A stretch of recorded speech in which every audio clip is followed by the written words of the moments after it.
मध्य प्रदेश में भले कोई मुख्यमंत्री का नाम ना जानता हो, लेकिन एक नाम वो बहुत अच्छे से जानता है और वो है व्यापम। क्योंकि व्यापम का कांड ही कुछ ऐसा है, कारनामे ही कुछ ऐसे हैं कि जो कुछ भी कर रहा हो उसके कानों में भी ये नाम जरूर पहुंचा होगा। और अब फिर से इस व्यापम कांड की चर्चा होने लगी है। वो इसलिए क्योंकि इसमें एक ऐसा खुलासा हुआ है जो 1 साल नहीं, 2 साल नहीं, 3 साल नहीं, 4 साल नहीं, बल्कि पूरे 12 साल बाद उसमें कोर्ट का फैसला आया है। अब आप कहेंगे कि भाई उस समय कौन मुख्यमंत्री था जिस समय एक कांड हो गया जिसकी चर्चा हो रही है? कहां है वो मुख्यमंत्री आज के समय में? और क्या उस मुख्यमंत्री ने यह आदेश आने के बाद इस्तीफा दिया या नहीं दिया, या फिर उस मुख्यमंत्री के पेट में मरोड़ें उठने लगी हैं? ये कई लोग कह सकते हैं। और साथ ही साथ अब ये भी कह सकते हैं कि मध्य प्रदेश में इस कांड के बाद पटवारी कांड का खुलासा कब होगा। नमस्कार, मैं हूं गिरिराज शर्मा और आप देख रहे हैं सरल टॉक।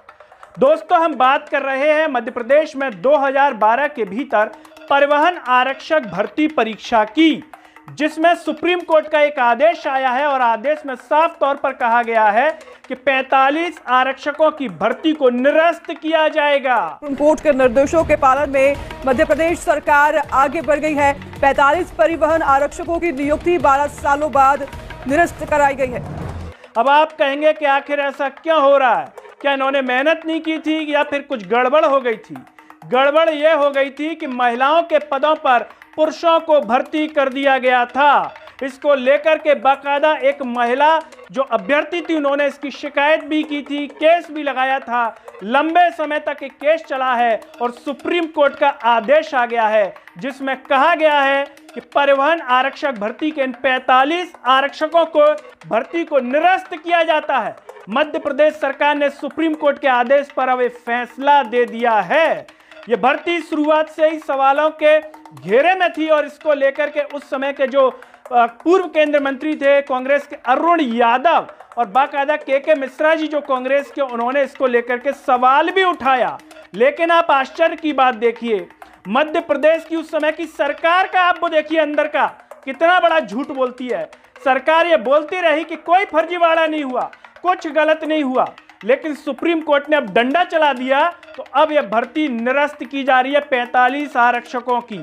अब आप कहेंगे कि उस समय कौन थे मुख्यमंत्री? शिवराज सिंह चौहान थे। अब आप कहेंगे क्या उन्होंने अब तक इस्तीफा दे दिया? क्या बिल्कुल नहीं दिया है अब तक इस्तीफा। केंद्र कृषि मंत्री के पद का लाभ ले रहे हैं। अगर इसी की जगह दूसरी पार्टी का कोई मुख्यमंत्री होता तो शिवराज सिंह चौहान सहित मोहन यादव भी इस्तीफे की डिमांड करने लगते, मांगने लगते। भाजपा वालों की यही आदत है, दूसरों से इस्तीफा मांगते हैं लेकिन खुद इस्तीफे का ई तक नहीं देते। आज भी अखबार में दिया है कि कर्नाटक के मुख्यमंत्री सिद्धारमैया जी का इस्तीफा मांग रही है भाजपा, और मोदी जी, अमित शाह जी शिवराज सिंह चौहान से इस्तीफा नहीं ले रहे कि तुम्हारी सरकार थी उस समय क्या कर रहे थे, ये घोटाला कैसे हो गया। और सुनिए, अब आप कहेंगे कि भाई साहब परिवहन आरक्षक में हुआ है तो उस समय कौन थे परिवहन मंत्री? ये थे जगदीश देवड़ा जी, उस समय ये थे परिवहन मंत्री जी, अभी भी पद का लाभ ले रहे हैं। सोचिए आप, इसे ही शायद कलयुग कहा गया है, इसीलिए पद का लाभ ले रहे हैं। इसे ही कहा गया कि नैतिकता मर चुकी है, कोई नैतिकता नहीं, बस भाषणों में धर्म की, हिंदू की ये बातें करेंगे, लेकिन आप कर्म में देखेंगे तो कुछ नहीं मिलेगा।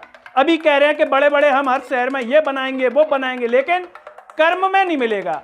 अब तक शिवराज सिंह चौहान जी को इस्तीफा दे देना चाहिए था, लेकिन अब तक नहीं दिया। और सुनिए, मुख्यमंत्री डॉक्टर मोहन यादव पटवारी भर्ती को लेकर के जो बवाल हो रहा था उस समय एक बयान दे रहे थे, कह रहे थे कि पेट में मरोड़ें हो रही हैं, हम रोजगार दे रहे हैं। तो क्या इसी प्रकार का रोजगार देते हैं मध्य प्रदेश के भीतर जिसमें फर्जीवाड़ा निकल करके आता है और मोटी कमाई सूतता होगा कोई ना कोई?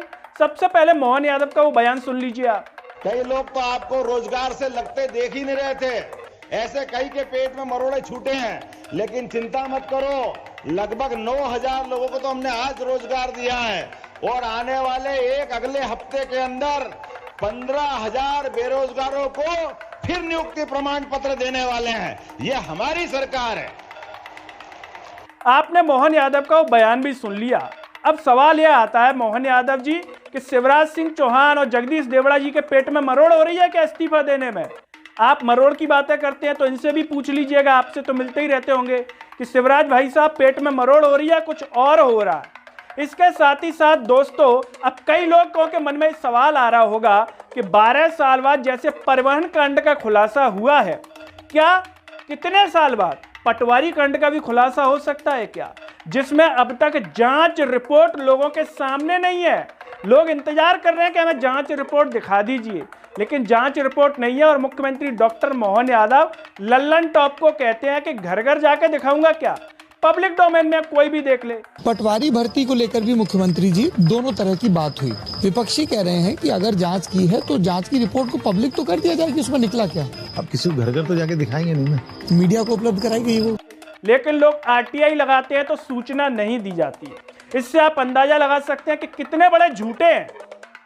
कहाँ है रिपोर्ट? नहीं है अब तक। इसीलिए कई लोग ये सोच सकते हैं, कह सकते हैं कि जैसे न्याय अब हुआ है, क्या पटवारियों में भी न्याय होगा, जो अब तक इंतजार कर रहे हैं कि दिल्ली राजधानी बताने वाले कैसे बन गए पटवारी।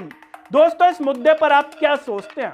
क्या शिवराज सिंह चौहान को तुरंत इस्तीफा दे देना चाहिए? क्या शिवराज सिंह चौहान के पेट में इस्तीफे के नाम पर मरोड़ हो रही है? और क्या भविष्य में पटवारी कांड जैसा भी कोई कांड निकल करके आ सकता है? आप जो भी सोचते हो कमेंट बॉक्स में अपनी राय जरूर दीजिए। इस वीडियो को हर जगह शेयर कीजिए, चैनल को सब्सक्राइब कीजिए, साथ ही साथ सल्ट टॉक के Facebook, Twitter, Telegram, Instagram page को आप जरूर फॉलो कीजिए। अंत में सभी से एक अपील है कि सल्ट टॉक को ज्वाइन व थैंक्स बटन से भी सपोर्ट कीजिए, जिससे हम और बेहतर कार्य कर सकें। नमस्कार।